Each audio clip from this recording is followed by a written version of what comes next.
Assalamualaikum warahmatullahi wabarakatuh. Kembali lagi bersama Dimin Channel. Oke, jangan lupa like, komen, share, dan juga jangan lupa tekan tombol subscribe-nya dan tombol lonceng notifikasinya. Oke, lanjut ke cerita. Diana Permata Indah dari Desa. Karya Heni. Bab 32. Lapar. Menyadari Diana sudah menghilang dari pintu UGD, Ipan berusaha mengumpulkan sisa kesadarannya. Dia berlari keluar mencari sosok Diana. Ipan mematung saat dia melihat Diana berada di tidak jauh dari posisinya. Diana terlihat menerima kunci mobil dari seseorang yang tidak asing bagi Ipan. Laki-laki itu salah satu pelayan yang bekerja di rumahnya. Saat pelayan itu sudah menyerahkan kunci mobil pada Diana, dia pun pergi dari di sana. Perlahan Ipan mengayunkan langkahnya lagi. Kini posisi Ipan berada tepat di samping Diana. Kita pulang sekarang. Diana menoleh dan dia langsung memberikan kunci mobil yang dia terima sebelumnya pada Ipan. Keduanya segera masuk ke dalam mobil. Perlahan mobil itu meninggalkan area rumah sakit. Sepanjang perjalanan, banyak hal yang mereka lalui. Dari ruko berantai 2 hingga gedung-gedung pencakar langit.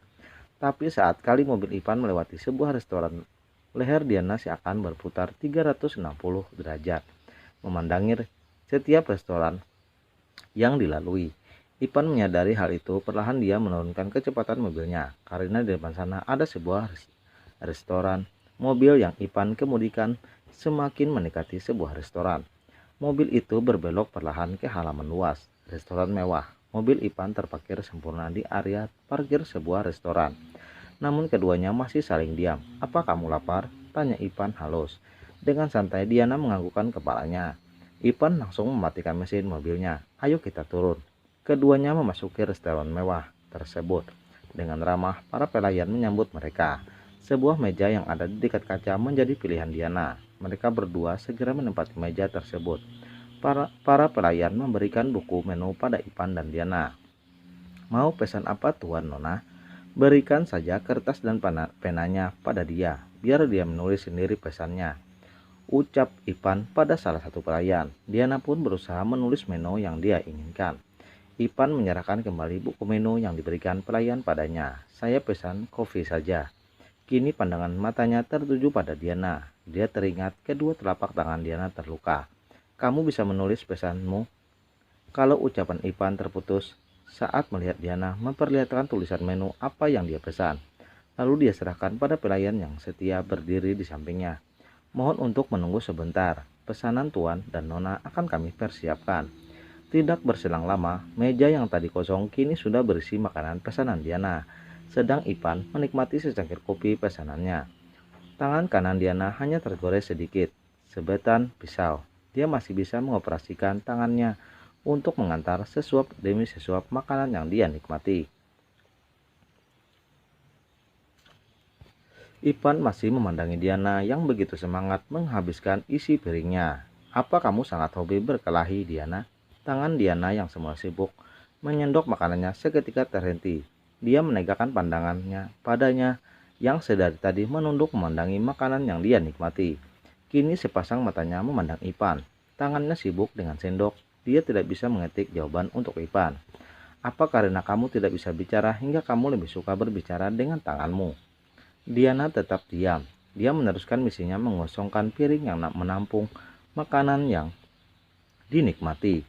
Melihat Diana sudah selesai makan, Ipan memberi isyarat pada salah satu pelayan. "Tolong bilnya." Salah satu pelayan segera memberikan tagihannya pada Ipan. Ipan menyelipkan beberapa lembar uang pada bilnya dan memberikan pada pelayan yang berdiri di dekatnya. "Terima kasih banyak Tuan Nona atas kunjungannya." Pelayan itu pun pergi. "Dengar Diana, bukan maksudku untuk mengingkari perjanjian kita. Sedikit pun aku tidak ingin mengaturmu atau mencampuri urusanmu. Tapi aku mohon dengan sangat, tolong jaga kelakuanmu, jaga emosimu. Jika ada yang menyusahkanmu, katakan padaku. Aku akan membantumu menyelesaikan semua dengan cara baik-baik, bukan dengan otot. Orang-orang sudah mengenalmu sebagai calon menantu keluarga agung. Jika imagimu buruk, bukan hanya mencoreng namaku, tapi juga nama kakek. Sekali lagi, aku tidak bermaksud mengaturmu atau mencampuri urusanmu. Tapi aku hanya ingin kamu turut serta menjaga nama baik keluargaku. Tindakanmu di basement itu sangat mencoreng nama baik keluargaku, Diana. Diana mulai mengetik jawaban pada handphonenya. Baiklah, lain kali akan lebih hati-hati. Aku akan lebih hati. Aku tidak akan berkelahi di tempat yang ada CCTV-nya. Mulut Ipan terbuka lebar membaca jawaban Diana. Dia tidak tahu harus berkata apa lagi. Diana melangkah lebih dulu keluar restoran, sedang Ipan geram sendiri dengan jawaban Diana. Dia tidak tahu harus marah pada siapa. Ipan berusaha menenangkan perasaannya dan segera menyusul Diana. Selama perjalanan pulang, Ipan hanya fokus pada jalanan yang dia lalui, sedang Diana bersandar pada sandaran kursi mobil. Tidak bisa digambarkan dengan kata-kata, dirinya saat ini sangat lelah. Akhirnya mobil Ipan sampai di gedung apartemennya. Keduanya masih betah membisu.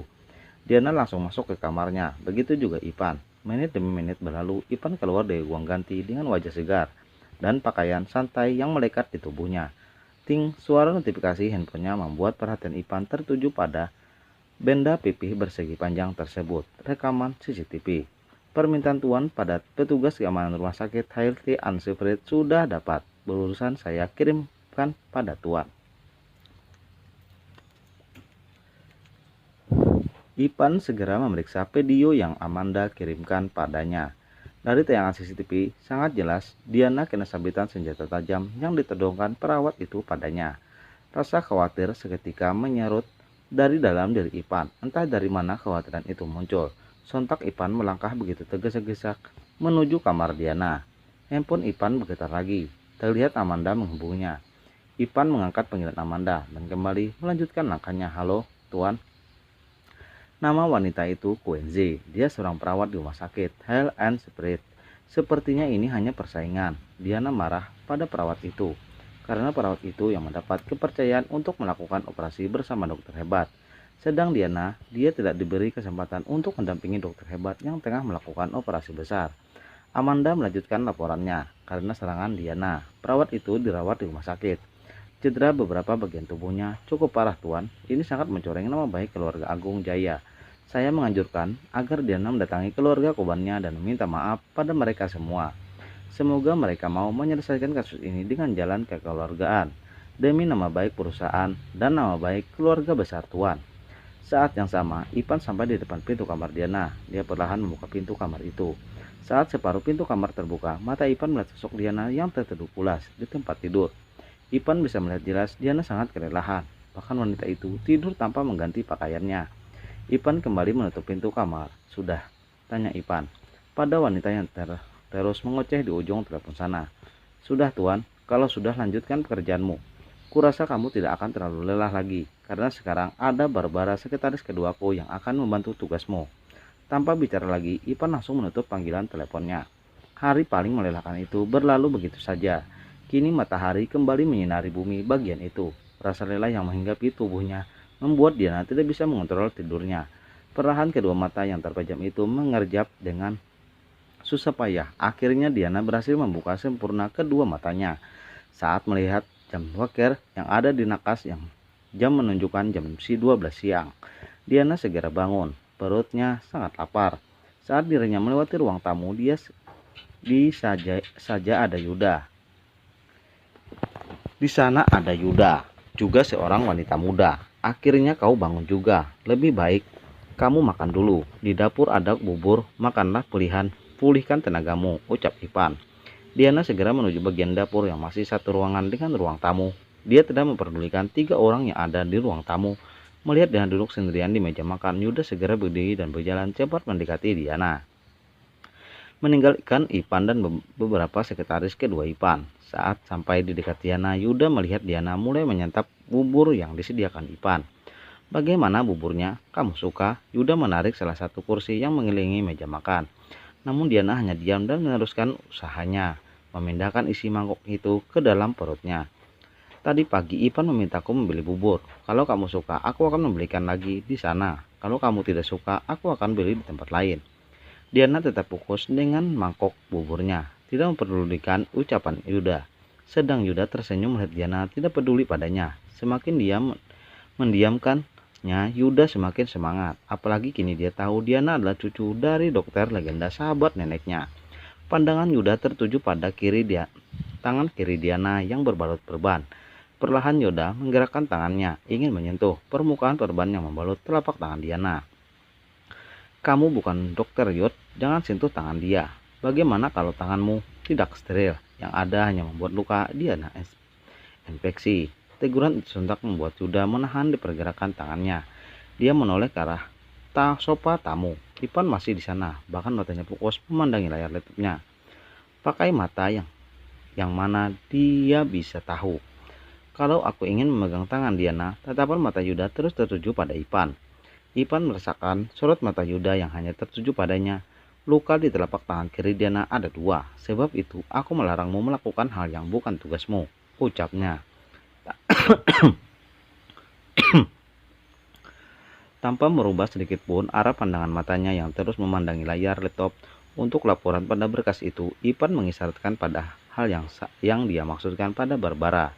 Ada sedikit koreksi setelah sampai kantor. Tolong kamu perbaiki, Barbara. Siap, Tuan, sahut Barbara. Ipan meneruskan pekerjaannya, sedang Yuda terus memperhatikan Diana. Akhirnya, mangkok itu kosong, semua isinya sudah berpindah ke dalam perut Diana. Diana bangkit dan meletakkan mangkok kosong itu di wastafel. Tubuhnya masih lelah. Diana segera kembali berjalan menuju kamarnya.